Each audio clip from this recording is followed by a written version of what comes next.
مرحبا بكم في قناة كويزين نعمة. وصفة اليوم هي حلوة النقاش، سهلة خفيفة وبنينة وبمقادير مضبوطة. إذا حبيباتي باش نديروا حلوة النقاش عندي كاس تاع سكر، هذا هو الكاس اللي نكيل به باش ندير كيلو فرينة. بالنسبة للكاس تاع سكر ندير فيه كاس تاع الماء ونديرها فوق النار، دير لي غالية الأولى ونطفي عليها ونزيد لها طروش تاع القارص، نطفي عليها نخليها تبرد. جهة واحدة أخرى نرفد هذه لابوط تاع مارغرين فيها 500 غرام، نخلي فيها 200 غرام تاع مارغرين، نكمل النصف الآخر بالسمن والزيت.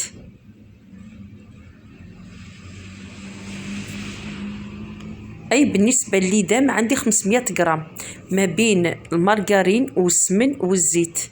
اللي ما عندهاش السمن تقدر دير مارغرين والزيت او السمن والزيت، كل وحده وحسب اللي متوفر عندها. اذا العلبه هذه نكملها بالزيت ونديرها في كسرونه فوق النار، نقص عليها باش يذوب لي هذاك السمن.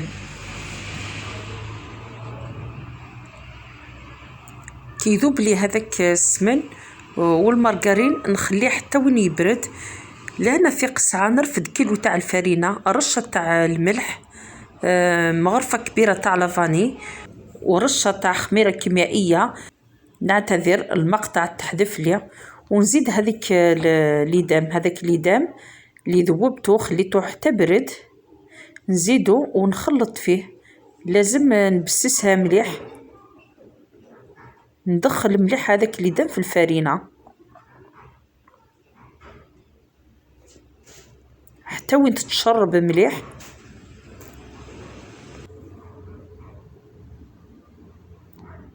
لازم نعجنها مليح باش يدخل لي هذاك الليدام في الفرينة. رايحة نستمر في العجن حتى يعاود يذوب لي هذاك الدهان في الفرينة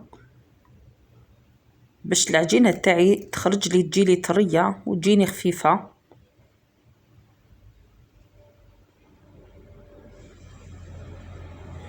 كي نشوف العجينة تاعي بدات تتجمع في اليد، كي نرفدها هكذا نكورها نشوفها تجمعت، نصفي هذاك السيرو السكر هذاك اللي ذوبته، نزيد له عطر ما زهر ونجمع به العجين تاعي ونزيدو شويه شويه ونخلط. لهنا حبيباتي نخلط غير باطراف الاصابع، كي نبدا نزيد في هذاك السيرو ما لازمش نعجن، سينو العجينه تاعي تولي لي الاستيك. نخدمها غير باطراف الاصابع. العجين تاعي خرسها والتلم، هذه هي القوام اللي نحوس عليه. ولهنا عندي هذا التمر نحيلو هذا كامل هذوك العظام، نزيد له شويه تاع المزهر شويه تاع دهان ونعجن فيه مليح حتى يولي لي طري.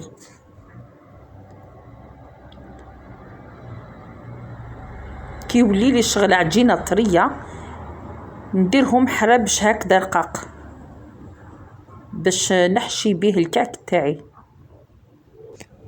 ونروح للعجين تاعي نوزنهم، ندير قيس تاعهم 55 غرام. بالنسبه للتمر ندير 10 غرامات. كي نوزنهم هكذا نديرهم صغار يسهلوا عليا الخدمه، ونسرحهم هكذا رقاق، نحشيهم بهذاك التمر نديرو على شكل حربوش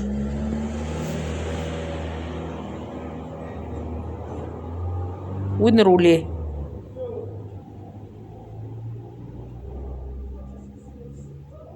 العجينه تاعي خرجت ما شاء الله، ما تجيش تتلصق وما تجيش تتكسر، الله يبارك جات ما شاء الله. العجين كي يكون يخصو الماء يجي يتشقق،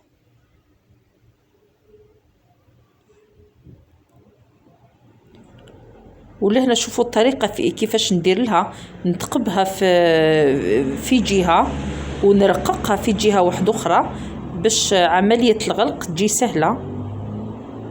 نزيد واحده اخرى باش تشوفوها مليح. لازم نرققها مليح تجي رقيقه.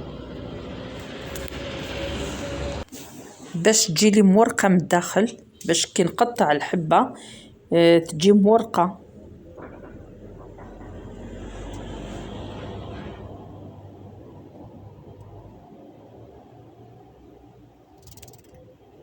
نزيد نحشيها تاني بالتمر. البنات لهنا بالنسبه للتمر كاينين ما يحبوش الغرس، يديروا لها كاوكاو بالداخل، يحشيها بالكاوكاو او باللوز، كل وحده كيفاش تحب. تزيدي له شويه مزهر، شويه سكر، شويه زبده، وتحشي بها، ديرها هكذا حربوش تحشي بها الكعك تاعك.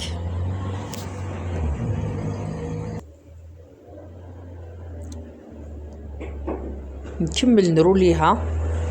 بالنسبه للاطراف البنات راكم تشوفوا الطريقه كيفاش نخدم، كيفاش نرققها باش الحبه تاعي تجي لي سوا، ماشي جهه هابطه وجهه طالعه. ولهنا الطريقه كيفاش نغلقها، شوفوا جهه نرققها مليح وجهه نثقبها باش ما تحليش كي نقشها ونديرها في الفور الحبه تاع الكعك تاعي ما تتحلش. ولهنا نروح لطريقه النقش، كيفاش نقشوها.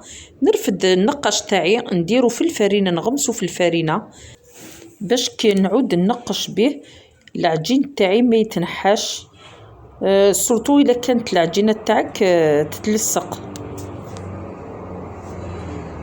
نروح لها غير بشويه حتى نكمل النقش تاع هاد الحبه. وثاني البنات بالنسبه للطياب تاعها كي نكملوا نقشوا السنيوه تاعنا نخليها تروبوزي او موا 2-3 سوايع باش كي نديروها في الفرن النقاش تاعنا ما يهبطش.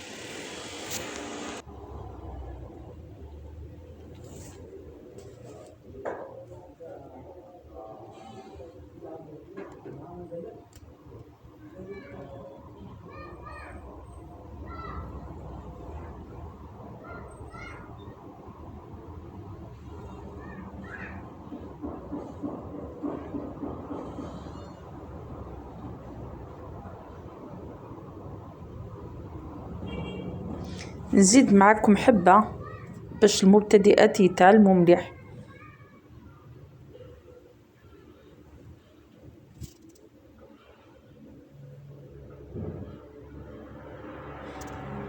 بالنسبة اللي ما يعرفوش يديروا النقاش، خصوصا البنات هذو الصغار المبتدئات اللي ما يديروش هذا النقاش في الجهة تاعهم، ان شاء الله يستفادوا من هذا الفيديو يتعلموها. وطريقة راهي بسيطة وسهلة ويجي بزاف بنين، مقادير مضبوطة، تتبع لي زيتاب هذو تنجح لها بإذن الله.